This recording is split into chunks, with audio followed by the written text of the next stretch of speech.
အခုကျမထိုင်းနိုင်ငံမှာရောက်တော့တွေ့ခဲ့တဲ့မြန်မာနိုင်ငံသားတွေကအိမ်ပြန်နေတယ်လို့ခဏခဏပြောတယ်။အဲ့တော့ကျမအခုဒီမှာရှိတဲ့ပြန်နေပါတယ်ပြန်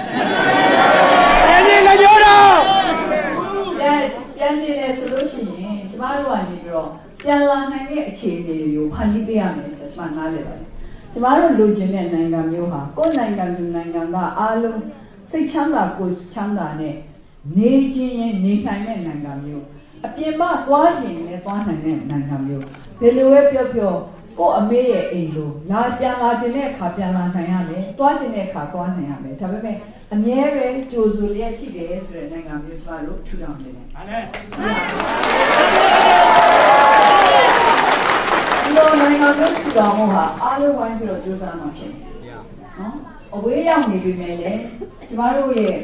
လှုပ်ရှားမှုကျမတို့ရဲ့ကြိုးပမ်းမှုတွေကိုအောင်မြင်အောင်လို့ဝိုင်းပြီးတော့လုပ်ပေးနိုင်တဲ့နည်းတွေအမျိုးမျိုးရှိတယ်အဲ့တော့ကြိုးစားကြပါပထမဦးဆုံးကညီညွတ်ကြဒါကျမနေရောက်တိုင်းဘယ်နေရာရောက်မြန်မာနိုင်ငံသူနိုင်ငံသားတွေကိုပြောရတဲ့စကားပါညီညွတ်ကြပါလူဆိုတာတယောက်နဲ့တယောက်အမြင်ချင်းမတူတဲ့အခါကျတော့တခါတလေတော့အငင်းပွားနိုင်တဲ့ကိစ္စတွေပေါ်လာပေါ့အဲ့ငင်းပွားနိုင်တဲ့ကိစ္စတွေကိုအေးဆေးနဲ့ညှိနှိုင်းဆွေးနွေးတဲ့နည်းနဲ့ဖြေရှင်းကြပါဒီလိုအချင်းချင်းကြားမှာရှိတဲ့ပြဿနာတွေကိုဒီလိုအေးဆေးနဲ့ဖြေရှင်းနိုင်မှကျမတို့နိုင်ငံကိုဒုက္ခပေးနေတဲ့ပြဿနာကြီးတွေကိုကျမတို့ငြိမ်းချမ်းတဲ့နည်းနဲ့ဖြေရှင်းနိုင်မှာဖြစ်ပါတယ်။အဲကြောင့်တယောက်ချင်းကကြိုးစားကြပါလို့ကျမမေတ္တာနဲ့ခံချင်ပါတယ်။ကြိုးစားနေပါမယ်မေ။ကြိုးစားနေရဆိုတော့ဟိုကတူဒီကတူတာပြောတာဟုတ်။ဒါလိုပြောပေါ့နော်။ကျမတို့တနိုင်ငံထဲမှာပေါက်လာတဲ့တယောက်နဲ့တယောက်အပြစ်စင်ပြအောင်နေခြင်းနဲ့ဆိုရင်နေနိုင်တယ်ပထမဆန္ဒပေါ့ကျွန်တော်ခဏခဏပြောတယ်အောင်မြင်ခြင်းတရား၄ပါးကိုမမေ့ပါနဲ့အောင်မြင်ခြင်းတရား၄ပါးဆိုဆန္ဒနဲ့စတယ်ဆန္ဒရှိရမယ်အလုပ်တစ်ခုကိုဖြစ်မြောက်အောင်လုပ်ခြင်းနဲ့ဆန္ဒရှိမှအစပြောနိုင်တယ်နောက်ပြီးတော့ဝိရိယရှိရမယ်ဝိရိယရှိမှဒီအလုပ်ကိုဆက်ပြီးတော့လုပ်နိုင်တယ်နောက်ပြီးတော့စိတ်ဓာတ်ရှိရမယ်မှန်ကန်တဲ့စိတ်ဓာတ်နဲ့လုပ်ရမယ်နောက်ပညာရှိရမယ်ပညာဆိုတော့စင်ကြင်တုံတရားပေါ့အတန်းပညာဒီလိုမျိုးပြောတာမဟုတ်ပါဘူးစင်ကြင်တုံတရားဒီအလုပ်ဖြစ်မြောက်အောင်လို့ဘာလုပ်တဲ့လဲဘာရှောင်တဲ့လဲအဲ့ဒါကိုသိတဲ့ပညာကိုဆုလိုတာပါအဲ့တော့အဲ့ဒီလိုအောင်မြင်ခြင်းတရား၄ပါးကိုစုပ်ကန်ထားပြီးတော့လွတ်သွားလို့ရှိရင်ကျမစောစောကပြောတဲ့အမေအိမ်နဲ့တူတဲ့နိုင်ငံမျိုးကိုကျမတို့ထူထောင်နိုင်မှာဖြစ်ပါတယ်လို့ကျမပြောချင်ပါတယ်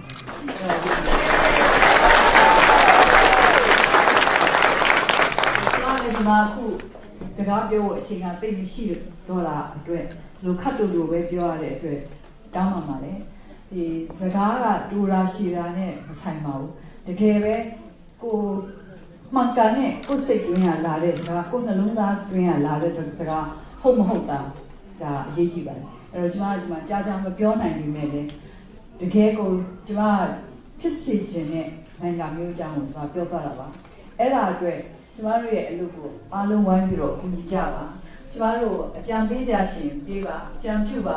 ဝေဖန်ကြရှင်လည်းဝေဖန်ပါစေတနာနဲ့ဝေဖန်နေဆိုတာအင်တာနက်တန်ဖိုးရှိပါတယ်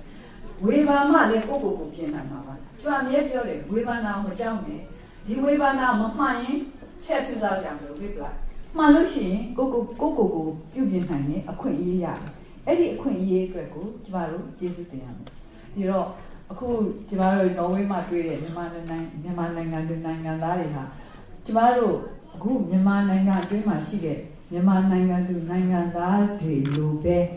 ကျမတို့အားလုံးနေကြတဲ့အမေအိမ်ကိုဝိုင်းပြီးတော့ဆောက်ပေးကြပါလို့ပြောကြတဲ့ခံပါတယ်